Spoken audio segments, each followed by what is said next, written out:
All right, crew, here we go. Team online semifinals and affiliate, whatever you're calling them. We're gonna go through like we usually do. We'll give you suggested order, and we'll go through each workout in the order we suggest.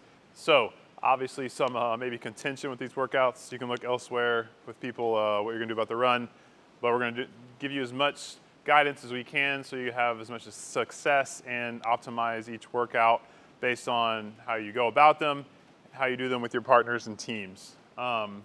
Order. Dom, you can kick us off if you want. We have it laid out here. This is Thursday, should have written that. That's Friday, that's Saturday. Sunday is rest or repeat. But, Dom, you want to take them through the order? Yeah, so day one, everybody should start with the front squat. You should be coming off a rest day or a good little taper, probably a 5 or 7 day taper if this is you trying to qualify for the games. So we're gonna start with event 5, and then from there, it's kind of up to you whether you want to do event 1 or event 2 based on who you are as a team. You can kind of base those things off of soreness. And then whichever one you don't do in the afternoon or after event 5 on Thursday is what you're just gonna slot into the second workout on Friday. So we have you going then first workout on Friday as the run workout, and then you'll finish off with the hundreds. If you are a team that is really, really good at running and you don't think these gymnastics movements will hold you up too much, you could potentially do the run one last. But I'd say overall for most teams, we want to try to hit that one before a ton of soreness kicks in, especially if you don't have a good runner on your team. So event 5, let's just look at that real quick. You get 3 attempts per person. The rule book does allow you to have a second rig set up or a second squat stand set up to warm up in. I would utilize that a ton because you have to do, if you look at the rules already, you have to do all 3 attempts before another person can start their 3 attempts. So once you pick your order, you're gonna be sitting around for 6 lifts. You have 4 people going, you have a 20-minute cap. You're basically getting about 5 minutes per person to lift. So you should be utilizing, if you're the last person to go, you should be utilizing the second warm-up squat rack to make sure you're ready to go. Since all 3 attempts count, I would make sure that you know that you're gonna hit your lifts. If you want your first person to be the person that's gonna be taking some more chances, in case they miss a lift or something, that's your stronger person, so you could restart from the top, you can do that. But if they make all 3 of their attempts and that's your strongest person, they go first, then everybody else has to make their attempts, so don't screw it up. Know what you can hit, go on the chart, probably somewhere around, what would you say, like a 90 to 95% effort for 3 singles. You're going like 1 set every 2.5 minutes, basically, or every 2 minutes, and going from there. Cool? Yeah, Dom hit it all.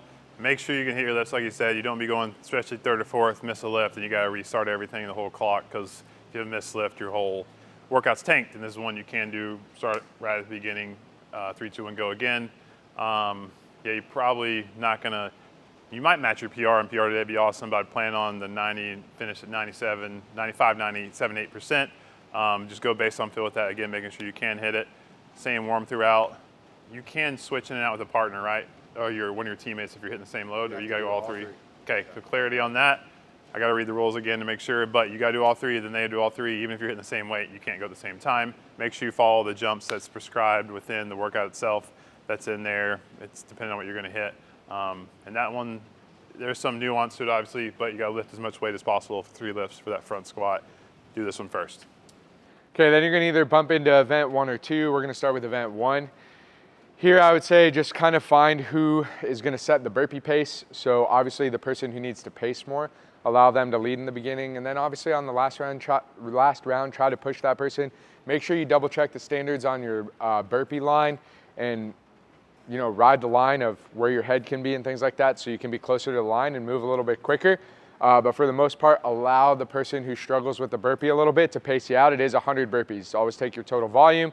And then when you get to the clean and jerks in your pairs, you can switch on the clean and jerks however you like. I would definitely load your partner who's a little bit better at the clean and jerk overall, whether you're going like an 8-7 touch and go, or you're splitting it into 3 sets in some fashion, 6-5-4, 5-5-5, whatever. Try to load your better barbell cycler a little bit on this so that you can help the person who struggles with the burpees be a little more fresh and maintain the cadence on the burpees. With that being said, don't completely destroy that person, so find a nice rotation on how you're gonna split up these clean and jerks, but utilize your barbell cycler. Yep, like Dom said, have a plan on these clean and jerks. If you're both split even, you can, and you're great at it, you go 8-7 back and forth. Or if you need more break, it might be 4-4, 4-3, Or if you're like, he's great at them, I'm not, I could do something like 4, 7, 8, and then 3 or 4 on my end. If you're just great at it, you gotta go that way. Obviously, if this isn't your forte as a team, then you might be doing singles quick back and forth, which is fine too. This is your pace setter, whoever's slowest.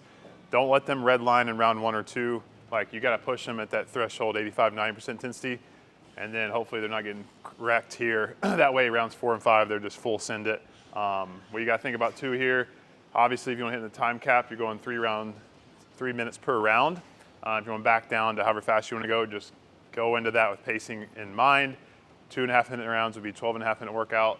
2 minute rounds would be 10 minute workout, which would probably be a super elite time. So keep that in mind.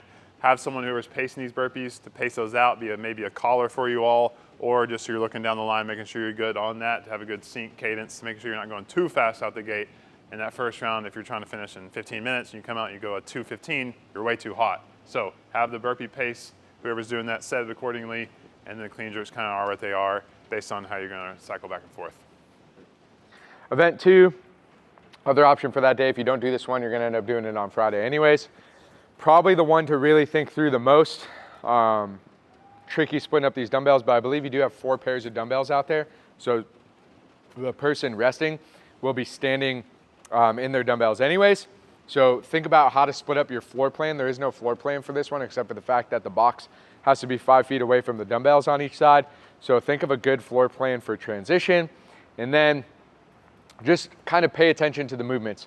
Which movement is your team as a whole a little bit better at? Can you go a little bit bigger, let's say on the dumbbell shoulder to overhead, so that you can split up the thrusters more, or vice versa? The cleans are pretty easy to pick up off the ground. That's an easy one to switch in and out of. So try to pick like minimums and maximums for your team is what I call them. Have a minimum of like, hey, we never as a team want to fall below doing 5 at a time. We never want to go above doing 12 at a time. And just kind of have that in mind, and have a captain kind of calling out your reps for you. Like, choose someone for that workout, for the entire thing on the dumbbells, to be calling your set go when you're starting the movement, so that you guys can stay synchronized together. And then maybe just get together before the workout and just find a nice rotation through the whole thing so you can just stick to that. Sometimes if you don't have a pre-planned rotation, it just gets like chaotic switching in and out. I would just find a pre-planned rotation and stick to it for every single movement. Yeah, Dom nailed that. These 3-person working in time rotations can get complicated, so just have that plan, stick to the plan. Whoever's captain or caller on this, like, let them be in charge. So if stuff gets hairy in the middle of it, they're like, hey, they're making the call. You can get back synced up quickly. Who's ever judging you, or if you are making the call, like, stay in sync. Don't get out of sync and then let those reps go by. Like, either get no rep and just get back in sync, or stop yourself and say, set it down. All right, pick it back up and go for whatever the movement is, clean shoulder overhead thruster. I mean, all of them are obviously going to be tough in their own way. This one I feel like might wreck some people the most, maybe. Just with that dumbbell is going to get smashed in the shoulders, and then here on the thruster, this leg's going to be cooked with these box jump overs on that. Box jump over wise, obviously you can do the quick singles and follow the whole way. If someone's really fast at them, you could. Can you jump down? I should know that. No, you have to step down and you have to follow. You have to follow. Wow.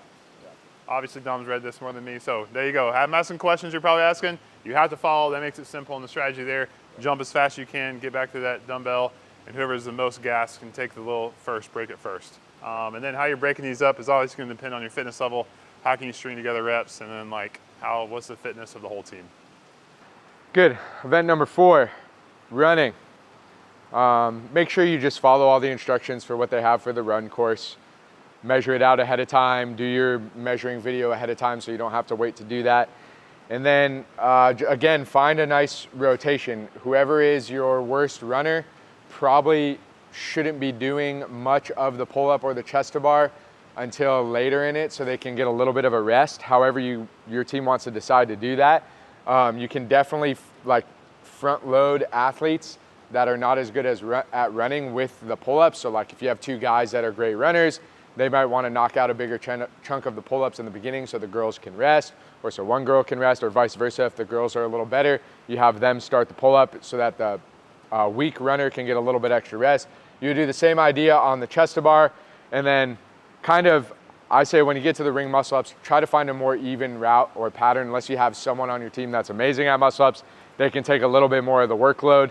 But I'd say the main goal here is like, how can you get your 3 fastest runs as a team?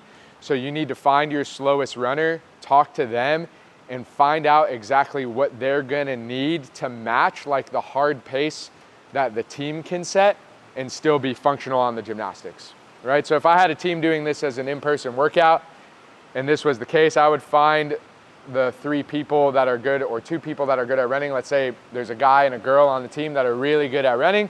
I'm gonna take those 2 and I'm gonna be like, hey, what's the fastest sustainable pace that you can run and still perform like a set of 25 pull-ups immediately coming in from the run, let's say. And then the goal is to take the 2 slower runners and see if they can just hit that same run pace or maybe like 5 seconds slower, and then give them a chance to rest before they start the gymnastics. Or maybe they don't do much of the gymnastics at all. They just focus on running hard. That would be the way I would look at it, so that you can make up time on the run, because I don't think the pull-ups and the chest to bar will grotesquely affect the muscle ups if you can manage the volume a little bit. If you're having a couple people take up to 50, 60 of the pull-ups and chest to bars each, and they're at 100 pull-ups by the time they get to the muscle ups, they're not gonna be good for you on the muscle ups. And the muscle ups are a big portion of this workout, so do strategize a little bit so you're not doing an excessive amount of pulling volume before you start the ring muscle ups. Yeah. Cool, anything to add to that? Dom really covered it all. Slowest runner is gonna be pacing that, push them as much as you can. And then yeah, the muscle ups it's gonna be separate in the workout for sure, unless you're just running insanely slow. That's where so much of the time is gonna be way more than any other individual portion of the workout. So if you got some huge chunks of muscle ups you can save there and then throw them out like some 10s or more, that's gonna really pay off there. So same idea as event 2, have minimums. If you're a Mayhem athlete at this point, or you've come to a Mayhem performance camp, you should know about minimums and maximums.